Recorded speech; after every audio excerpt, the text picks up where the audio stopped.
Salam dalam kasih Kristus. Saudara, saya yakin setiap orang pernah mengalami penderitaan. Karena harus menanggung sesuatu, karena kesengsaraan, kesusahan, dengan ukuran yang berbeda-beda.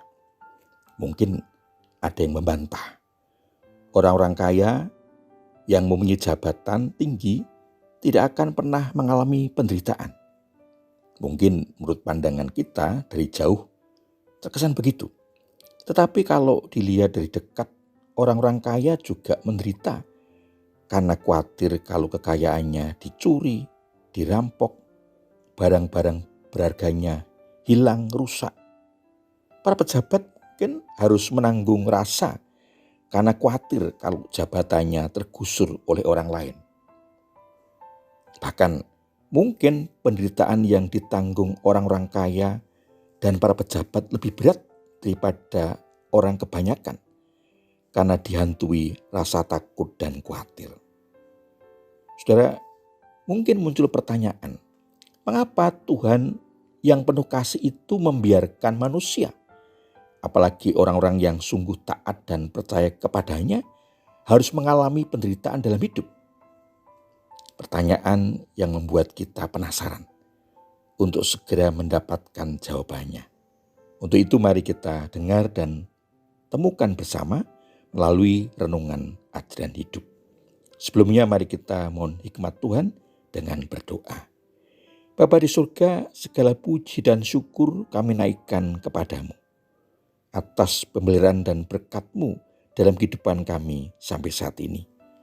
Kami akan menerima firman-Mu, Roh Kudus berkenan memberikan kami hikmat agar kami dimampukan untuk memahami, menghayati dan dapat melaksanakan dalam kehidupan kami sehari-hari. Mohon ampun atas segala kesalahan dan dosa-dosa kami. Di dalam nama Tuhan Yesus Kristus, doa ini kami alaskan. Amin. Saudara yang dikasihi Tuhan Yesus Kristus, firman Tuhan yang akan kita dengar dan renungkan bersama diambil dari Injil Yohanes pasal 9 ayat 2 sampai dengan 3 yang tertulis demikian. Murid-muridnya bertanya kepadanya, "Rabi, siapakah yang berbuat dosa? Dia sendiri atau orang tuanya, sehingga ia dilahirkan buta?" Jawab Yesus, "Bukan dia dan bukan juga orang tuanya, tetapi supaya pekerjaan-pekerjaan Allah dinyatakan di dalam dia." Demikian firman Tuhan. Bagian firman Tuhan ini diberi tema rencana Allah di balik penderitaan. Saudara, dari bacaan kita pada waktu itu orang biasanya berbicara tentang hubungan penderitaan dengan dosa. Pandangan para murid bahwa kebutaan orang itu akibat dosa, dalam hal ini dosanya sendiri atau dosa orang tuanya. Pandangan seperti itu lumrah. Pemikiran penyakit bawaan dari lahir merupakan akibat dari dosa, menimbulkan kesulitan. Mungkin para murid tidak mengenal orang itu dan tidak mengetahui bahwa ia lahir dalam keadaan buta. Jawab Yesus tidak memberikan dukungan pada pandangan para murid. Tetapi karena pekerjaan-pekerjaan Allah harus dinyatakan di dalam dia. Pandangan ini hampir tidak diperhatikan pada zaman Tuhan Yesus. Bahwa penderitaan dapat digunakan untuk pekerjaan dan kemuliaan Allah.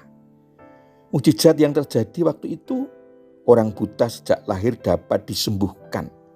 Tidak hendak berbicara siapa yang berdosa, melainkan dimaksudkan untuk menunjukkan kekuasaan Kristus. Tidak hanya di dalam bidang jasmani, tapi juga dalam bidang rohani. Penglihatan yang dikembalikan membawa kepercayaan yang berkembang.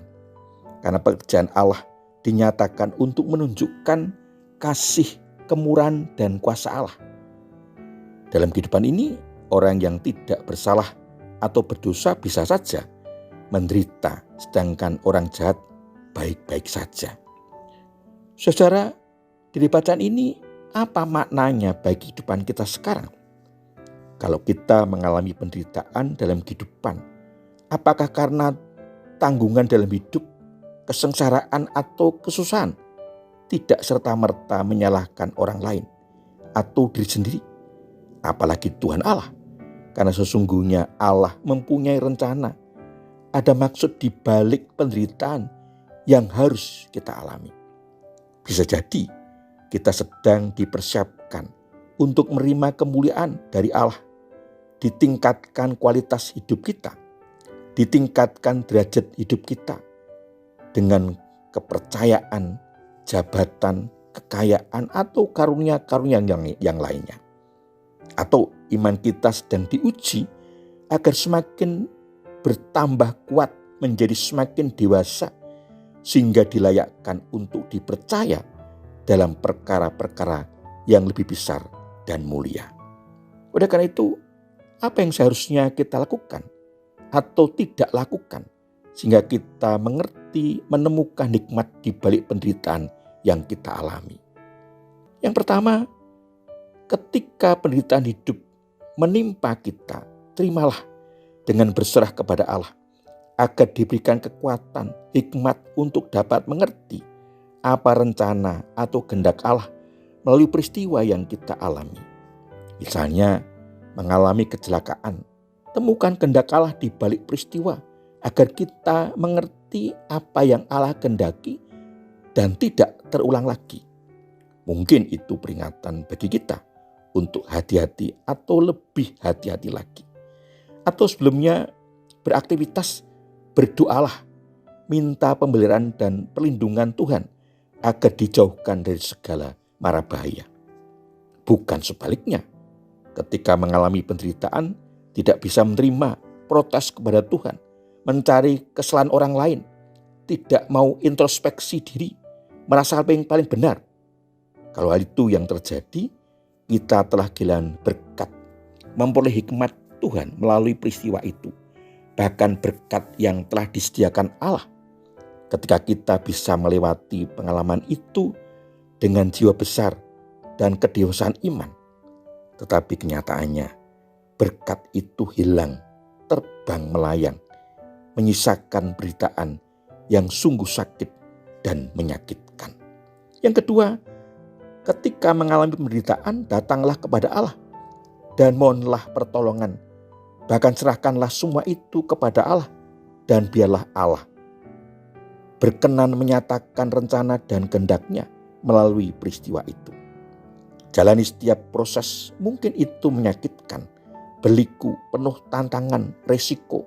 Tetapi sebenarnya dalam proses itu Allah sedang mendidik, mengarahkan, melatih, menyiapkan, menata kita agar mental kita kuat melalui ujian-ujian berat dari penderitaan yang kita alami.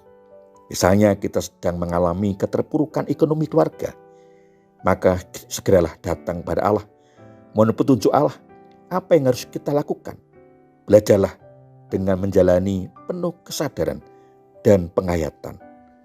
Mulai hidup sederhana, belajar mencukupkan dari yang minim atau terbatas, belajar berhikmat, belajar hidup dengan memanage setiap pengeluaran, menemukan visi kehidupan, dan menjalani tahapan-tahapan dengan target-target yang terukur.